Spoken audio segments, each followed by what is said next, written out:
Halo Indonesia dari Nusa Tenggara Timur. Perjalanan eksplor wisata budaya kali ini kita akan mengunjungi Kabupaten Timor Tengah Utara. Nah, kali ini saya Yuni Tome dan saya Aji Cahyo. Yuk ikuti perjalanan kami di obrolan budaya RRI Net. Oh indahnya hidup di Winmafo. Awal perjalanan, kita akan mengunjungi lokasi wisata budaya yang terletak di tengah kota Kefamananu, yaitu Sonaf Maslete. Dengan tangan tunjukkan pada dunia kita bisa. Kabupaten Timor Tengah Utara berada di Provinsi Nusa Tenggara Timur. Banyak hal menarik yang bisa kita dapati di wilayah ini. Terkenal dengan daerah yang ramah, dan kali ini Sonaf Maslete menjadi tujuan perjalanan budaya kita. Melangkah, jangan putus asa, teruslah melangkah. Sonaf Bikomi Maslete adalah salah satu objek wisata budaya di Kabupaten Timor Tengah Utara. Sonaf ini berada di Kelurahan Tubuhwe, Kecamatan Kota Kefamananu, salah satu pusat kerajaan yang ada di wilayah Bikomi. Wisata budaya yang satu ini juga sangat unik. Jaraknya sangat dekat, 4 km dari ibu kota Kefamananu. Dapat dijangkau dengan kendaraan umum, motor ojek atau rental mobil, dan para pengunjung dapat menikmati barang-barang antik peninggalan sejarah serta cerita tentang peran para raja Timor kala perang.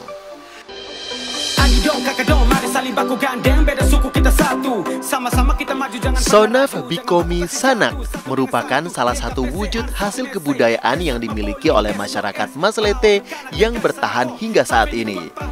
Arsitektur rumah adat Sonaf Bikomi Sanak dikatakan sebagai salah satu arsitektur tradisional, sebab bentuknya ditularkan secara turun-temurun dari generasi ke generasi, sebagaimana bentuk arsitektur bangunannya yang sangat melekat dengan situasi masyarakat Maslete dan lingkungan sekitarnya. Di era globalisasi yang ditandai dengan perkembangan teknologi tidak menuntut masyarakat Maslete untuk merubah bentuk bangunan arsitektur rumah adatnya. Tetapi justru masyarakat tetap mempertahankan keaslian arsitektur bangunan rumah adat Sonaf Bikomi Sanak. Oh indahnya hidup di Winmafo.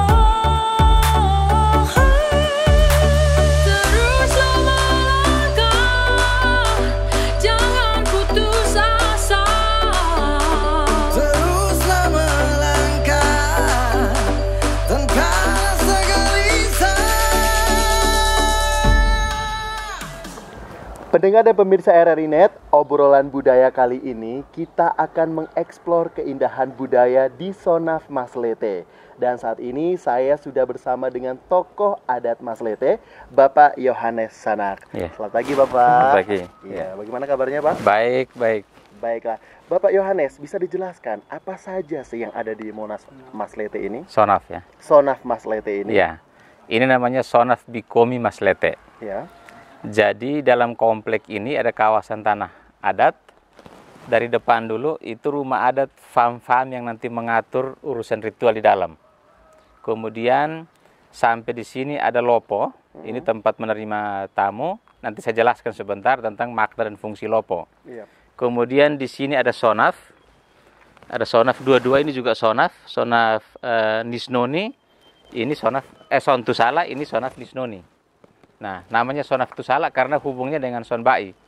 Namanya Sonaf Nisnoni karena hubungannya dengan Uskono. Ya, maaf. Ada altar atau humonef. Kemudian ada bangunan kecil yang di sebelah. Itu adalah tempat untuk mengiris-iris dan memasak daging, nasi. Lalu di belakang sana ada dua tolak. Tolak putri dan tolak pangeran. Putra dan putri. Nah, di sana nanti sebentar saya jelaskan secara umum. Kemudian di belakang lagi itu ada hutan adat. Hutan adat yang tidak boleh diganggu oleh siapapun. Nah, jadi kira-kira itu perlengkapan atau komplek ini punya sarana prasarana itu. Baiklah. Dan bagaimana Bapak? Apakah sebenarnya manfaat keberadaan Sonaf Maslete ini sendiri? Iya. Jadi Sonaf ketika omong tentang fungsinya, Sonaf ini kita omong tentang kerajaan zaman dulu. Kerajaan zaman dulu itu setidaknya menjalankan dua fungsi besar. Satu fungsi ritus, dua fungsi politik. Nah, karena itu struktur-struktur dalam kerajaan itu juga menjalankan dua kewenangan ini. Ada yang menjalankan kewenangan ritus, ada yang menjalankan kewenangan politik. Nah, sebagai atupas itu kira-kira kalau di Malaka sana ya Moromakoan lah, kira-kira begitu. Nah, atupas itu menjalankan kekuasaan spiritual sebagai pemegang kekuasaan spiritual tertinggi dan juga sebagai penasehat kekuasaan politik. Nah, karena itu dua Sonaf ini merupakan pusat ritus di kerajaan Bikomi. Nah, kemudian karena sebagai pembina atau penasehat politik, maka para usif yang menjalankan kewenangan politik, kekuasaan politik, itu seringkali ke sini untuk semacam diskusi, mendapat arahan-arahan. Kira-kira begitu. Jadi ini pusat ritus. Ya. Nah, ritusnya banyak. Ritusnya itu mulai dari ritus siklus hidup, ritus bercocok tanam, ritus, ada satu lagi namanya ritus non-pah. Non-pah itu ada di Bikomi. Non-pah itu upacara mengelilingi satu kerajaan selama 1 pekan. Baik. Nah, dan beberapa upacara yang lain. Baiklah, sebelum kita berbicara tentang upacaranya di Bapak, mungkin Bapak bisa kasih gambaran ya terkait apa saja sih yang ada di dalam rumah adat ini. Oke, jadi dalam rumah adat ini ada 2 bagian ya. Ya. Bagian dalam dan bagian luar. Ya. Atau bagian belakang dan bagian depan. Bagian dalam itu ada beberapa sisi. Jadi ada namanya halnono. Halnono itu tempat tidur yang dikhususkan untuk raja dengan permaisurinya. Di tempat tidur, kemudian itu ada satu bilik di dalam. Kemudian itu ada niainaf, itu tiang induk. Itu tempat dilengkapi dengan satu tiang, tempat menyimpan benda-benda warisan leluhur. Namanya mamin. Mamin. Nah, dari mamin itu tempat kita melakukan ritual di dalam dengan satu baki seperti itu. Satu baki itu susunan batu-batu yang melingkar. Ya. Beberapa tingkat. Kemudian bagian atasnya itu tempat menyimpan makanan. Makanan yang dikhususkan untuk keluarga dari usif atau penjaga rumah adat. Nah, kemudian ada tempat untuk memasak dan lain-lain. Itu bagian dalam. Bagian luar atau bagian depan ini, jadi dalam sana tuh ada satu tiang. Sonaf ini punya 2 tiang utama. Ya. Nah, di dalam namanya tiang induk, itu melambangkan wanita, perempuan. Yang di sini namanya tiang agung, itu melambangkan laki-laki. Nah, di sini ada kursi tempat duduk raja, kemudian ada 2 bale-bale, yang kiri dan kanan. Ya. Nah, satu bale-bale itu untuk kalau sesama keluarga bangsawan datang di bale yang di sebelah. Kemudian nanti dari keluarga Amaf datang di bale-bale yang sebelah. Dilengkapi dengan beberapa kursi kayu, ada tamu, siapapun datang bisa di sini. Sedangkan kursi yang di bagian dalam ini, yang depan ini hanya boleh ditempati oleh uskono atau oleh Raja Biboki. Ya. Karena tiang yang papan yang kecil itu melambangkan Nela Biboki Funan Biboki, yang satu lagi itu oleh uskono. Maka kursi itu ketika uskono datang di situ duduknya. Atau dari Usboko, keluarga dari Biboki Funan datang juga di situ. Jadi mereka ada tempat terhormat, tempat khusus untuk mereka. Nah, itu isi dalamnya. Nanti saya jelaskan tiang induk ini biasanya kalau kita buat atau bangun Sonaf ini dibangun terakhir 2015. Itu hewan kurban yang utama adalah seekor kerbau. Maka tanduk kerbau itu dipasang di tiang induknya. Itu melambangkan tentang hubungan Sanak dengan Sonbai. Tentang hubungan kerajaan-kerajaan dengan tempat yang namanya Bijale Sunan. Bijale Sunan itu tanduk kerbau. Maka tanduk kerbau itu harus dipasang di rumah adat. Baik, gitu. baik. Nah, Bapak, terkait tadi sudah Bapak jelaskan apa saja yang ada di dalam rumah adat ini, tentunya Iya. juga tidak terlepas dari yang namanya upacara adat. Iya. Ya kan? Bisa Bapak jelaskan bagaimana apa upacara adat itu berlangsung? Baik. Upacara ini banyak ya. Iya. Tadi saya bilang, coba kita dari yang berhubungan dengan cuaca dan bercocok tanam. Jadi bulan November itu ada upacara pembangunan tolak di belakang. Ya. Nanti sebentar kalau itu bisa diambil gambar dari luar. Nah, itu upacara di bulan November. Biasanya selesai upacara mesti hujan. Dan upacara itu, pembangunan itu dilakukan selama kurang lebih 2-3 pekan. Itu ada 7 gelombang membawa perlengkapan. Jadi nanti dibagi. Desa ini atau Tobe ini nanti gelombang pertama. Ya. Nanti gelombang kedua. Sampai gelombang ke-7 baru boleh bangun. Baru boleh bangun. Sisa alang-alang yang ada di situ, Ya. yang itu. Nah, itu sisa alang. Maka itu hanya khusus simpan alang-alang saja. Nah, 7 gelombang. Kemudian setelah itu hujan, nanti untuk upacara yang persiapan kebun, pengambilan benih itu dari masing-masing Tobe dan marga-marga, amaf-amaf. Nanti kembali ke sini terpusat itu namanya Tatek Pena. Tatek Pena itu semua suku rumah adat sudah Tatek Pena habis, ini terakhir. Ini terakhir karena setelah Tatek Pena di sini curah hujan sudah selesai. Jadi tinggal sedikit untuk kacang hijau dan lain-lain. Nah, itu kemudian itu tiap tahun ya. Kemudian nanti di bulan Januari namanya upacara Tamak Maus. Upacara Tamak Maus itu upacara syukuran atas hasil panen tahun lalu. Sekaligus meminta agar tahun musim tanam berikut itu menghasilkan hasil panen yang berlimpah. Nah, Tamak Maus itu orang datang membawa padi dan jagung. Kalau yang membawa jagung itu hanya boleh 7 bulir. Tadi dalam itu sudah nanti diambil gambarnya. Hanya boleh 7 bulir. Tapi kalau bawa padi, satu keluarga itu hanya boleh bawa 1 tenasa kecil. Ya. Hanya boleh itu. Nah, ini upacara syukuran. Jadi mensyukuri hasil panen yang tahun lalu. Nah, upacara ini berhubungan dengan satu cerita, dan itu diyakini oleh orang-orang Bikomi dan Wenam, bahwa padi dan jagung itu berasal dari putri Sonbai yang dikurbankan, kemudian daging setelah dikurbankan kemudian dicincang-cincang, dimutilasi. Jadi daging, rambut, tulang semua tumbuh menjadi jagung dan padi.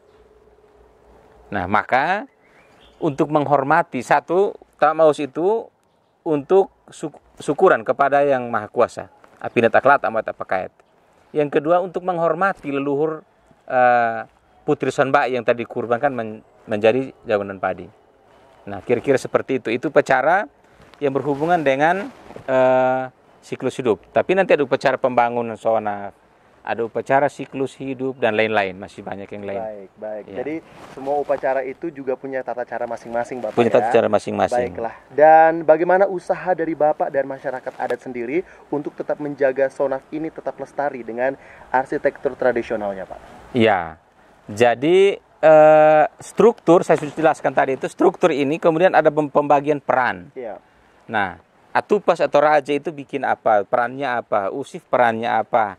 Amaf, LK dan seterusnya sebanyak itu masing-masing punya peran. Yang mengatur ritus di dalam itu ada Sife dan Takwa. Ya.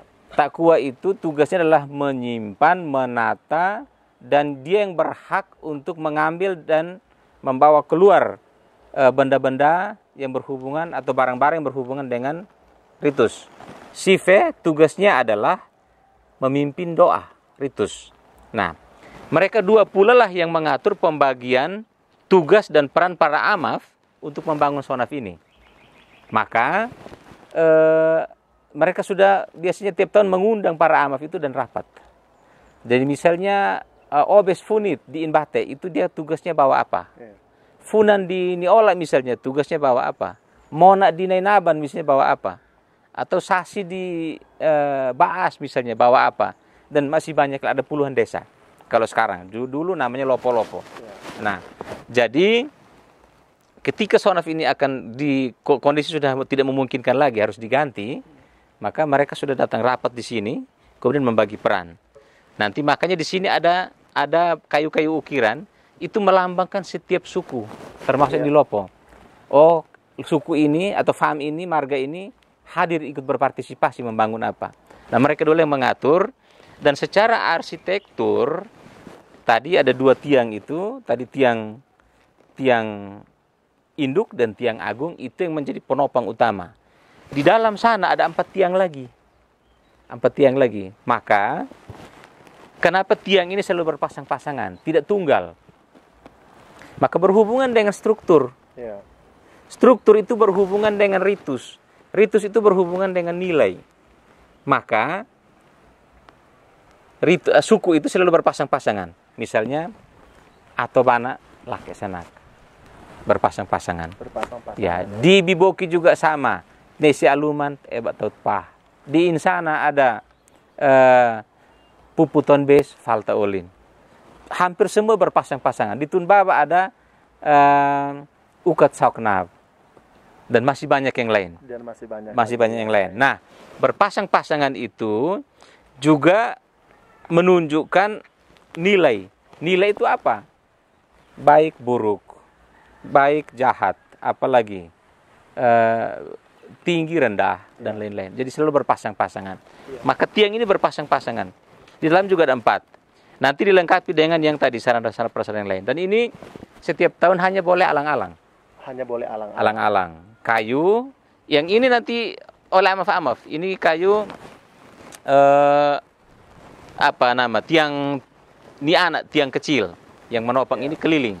Nah, di dalam ini juga sama. Maka nanti biasanya di atas itu ada seperti itu.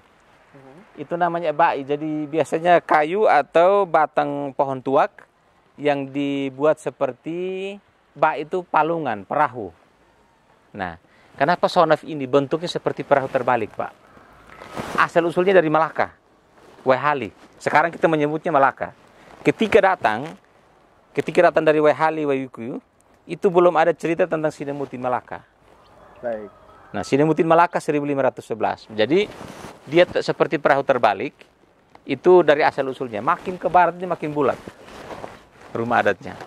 Nah, di sini masih pertahankan warisan yang dari Waiwiku Waihali. Baiklah. Itu. Bapak, saya dari tadi perhatikan bahwa di sini juga terlihat ada kayu dengan 3 cabang. Iya. Kira-kira apa sih makna dan simbol tersebut, Pak? Iya. Bisa dijelaskan? Ya, ini kira-kira seperti altarnya. Jadi nanti ambil gambar. Ini adalah altar. Ini adalah tempat mempersembahkan kurban. Nah, saya omong tentang konsep ketuhanan dulu. Ya. Kalau omong tentang altar berarti omong antara hubungan manusia dengan Tuhan. Konsep ketuhanan Aten Meto itu mengenal yang namanya apinat aklaat amuat apakait. Orang Aten Meto tidak mampu memberi nama kepada Tuhannya. Kenapa? Karena Tuhan itu sangat suci, sangat sakral. Maka manusia yang kotor tidak layak untuk menyebut namanya secara sembarangan. Hanya pada ritus tertentu nama Tuhan boleh disebut. Apinat aklaat amuat apakait afinat anesit. Apinat aklat itu artinya sumber kekuatan. Apinat yang membara, yang bercahaya, yang menyala, yang bercahaya. Aklat itu yang membara. Jadi yang bercahaya, kira-kira seperti Roh Kudus lah begitu. Amuat apakait itu pencipta dan pemelihara. Afinat itu yang paling tinggi dan paling besar. Jadi itulah Tuhan. Karena Tuhan Maha Suci, maka manusia yang kotor ini dalam berdoa tidak boleh langsung kepada Tuhan. Harus lewat perantaran leluhur. Kiri kanan. Itu. Yang 2 cabang itu. Nah, cabang tertinggi itu Tuhan, yang di paling tinggi, yang di tengah itu dia posisi dari timur menghadap ke barat. Makna filosofisnya, Tuhan itu adalah matahari terbit, matahari terbenam. Awal, akhir. Nah, kira-kira seperti itu. Lahir, mati. Itu Tuhan. Tuhan yang menciptakan itu. Matahari terbit, terbenam, lahir, mati, Tuhan yang atur. Maka dia paling tinggi. Nah, 2 cabang itu melambangkan Wispah dan Ainama. Nah, Wispah itu dewa bumi, kira-kira begitu. Ainama itu leluhur. Ainama itu diyakini yang sudah meninggal, diyakini posisinya lebih dekat dengan Tuhan. Maka dalam doa itu kita minta perantaran leluhur. Maka di batu plat yang di bawah itu, tetes sendara pertama itu ambil taruh yang di atas dulu. baru yang di bawah. Itu kurban. Darah hewan kurban itu begitu. Jadi kita minta dalam doa itu ada 4 tahap. Jadi yang pertama itu memohon leluhur hadir. Caranya adalah kita dengan bawa perlengkapan atau benda warisannya, mungkin gelang atau mungkin sisir yang dulu perak atau apa, uang koin, kalung muti, sirip pinang, taruh di situ. Minta leluhur hadir. Itu yang pertama. Yang kedua, menyampaikan maksud. Apakah mau berterima kasih atau mau memohon? Memohon apa? Itu dalam doa. Yang ketiga itu meminta perantaraan leluhur. Tolong sampaikan kepada yang maha tinggi. Maka Tuhan hanya disebut ada 1 kali dalam doa itu, tolong sampaikan kepada Tuhan. Tapi leluhur boleh disebut ulang-ulang. Itu boleh. Leluhur cuma Tuhan hanya boleh disebut 1 kali dalam ritus. Yaitu jika doa saya tidak sempurna, saya pakai bahasa Indonesia. Jika doa saya tidak sempurna, engkau yang paling tahu, engkau yang paling mengerti, tolong sampaikan kepada yang paling tinggi. Nah, seperti itu doa dalam aparitus. Nah, ini haumonef, inilah altar persembahan. Makanya ada dua batu.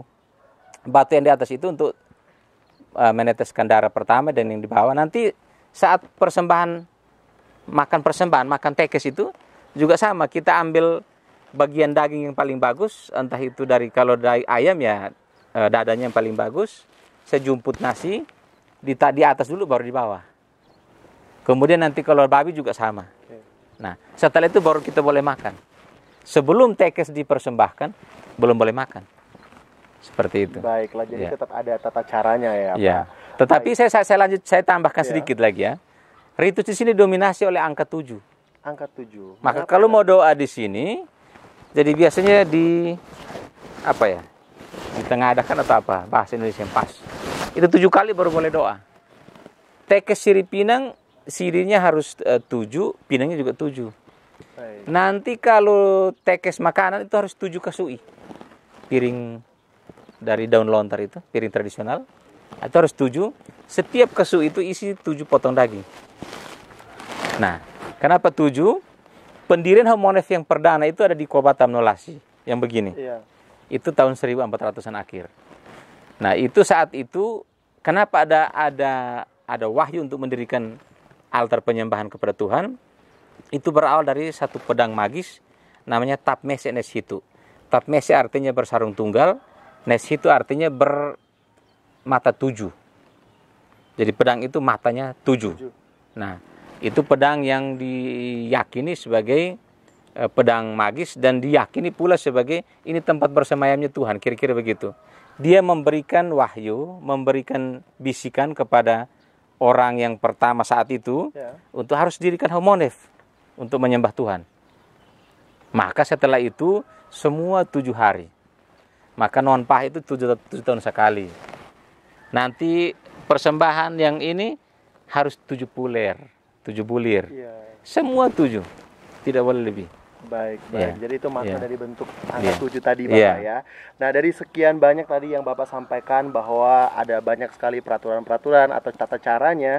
Kira-kira Bapak, ketika lokasi sonaf ini dibuka pada umum, untuk umum begitu ya, apakah ada hal-hal yang tidak boleh dilakukan? Iya. Pertama, sonaf ini milik umum, bukan kita buka untuk umum. Sonaf ini milik umum, karena yang mengerjakan ini juga umum. Jadi yang Atu Peslan itu hanya menjaga. Karena sebagai pemimpin ritus, pemimpin tertinggi ritus, dia hanya di sini. Tetapi untuk umum. Tetapi ada pantangan-pantangan. Misalnya kita masuk ke dalam itu tidak boleh bawa yang namanya korek api. Kenapa tidak boleh bawa korek api yang bersifat api? Jadi petek, korek api tidak boleh bawa. Karena kami ikut dengan sonbai. Sebelum sonbai datang, wilayah ini namanya Tahmate Tiun Mate, belum mengenal api. Sonbai yang perkenalkan api kepada wilayah ini. Maka pantangan tidak boleh bawa api masuk ke dalam. Yang kedua itu bawa rokok. Tembakau apa sajalah. Tembakau yang namanya tembakau tidak boleh. Nah, kemudian sopi.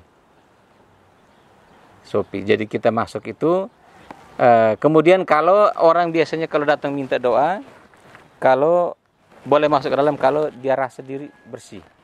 Kalau misalnya baru habis melakukan hal tercela lain, sebaiknya jangan masuk. Sebaiknya jangan masuk. Takutnya terjadi sesuatu pada yang bersangkutan. Begitu. Iya. Bapak, adakah ingin dikembangkan lagi keberadaan Sonaf Maslete ini? Iya. Yang pertama kita pertahankan keaslian dulu. Kita upayakan pertahanan keaslian, penataan secara perlahan-lahan.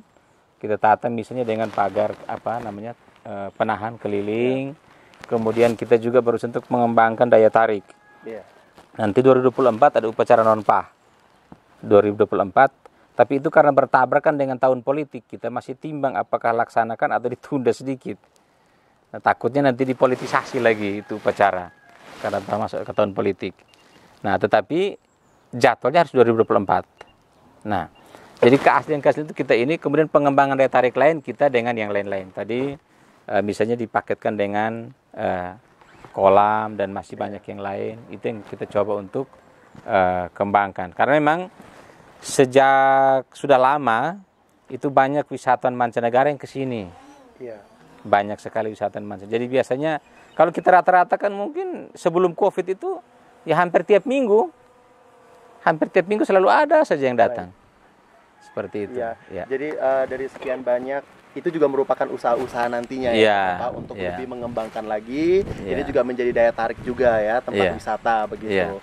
Nah, baik, terima kasih Bapak Yohanes Sanak yang sudah menyempatkan waktu untuk berbincang-bincang. Nanti kita akan bertemu lagi dan akan berbicara lebih banyak lagi. Terima kasih Bapak. Terima kasih. Ya.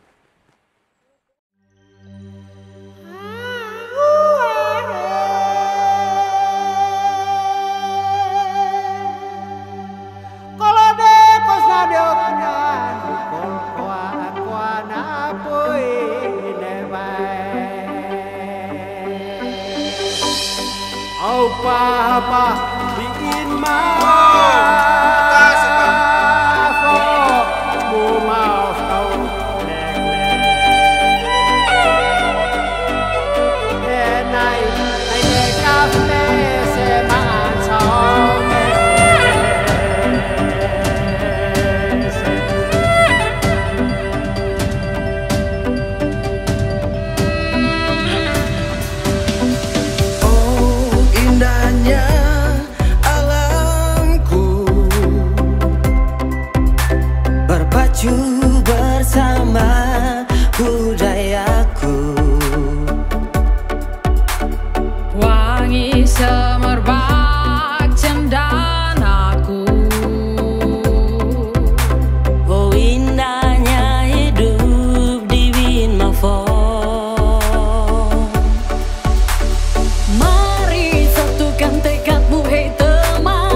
Jangan putus asa, teruslah melangkah tanpa rasa gelisah.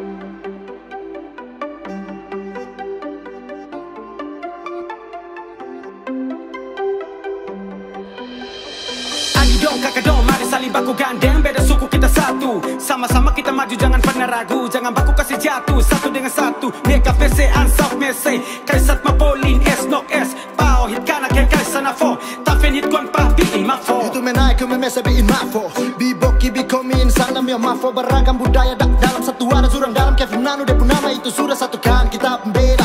Bagus sayang semua bersaudara. Bawa motor Salumia mafo kuluan mau bes. Leo karena Leo hit kuana lekones.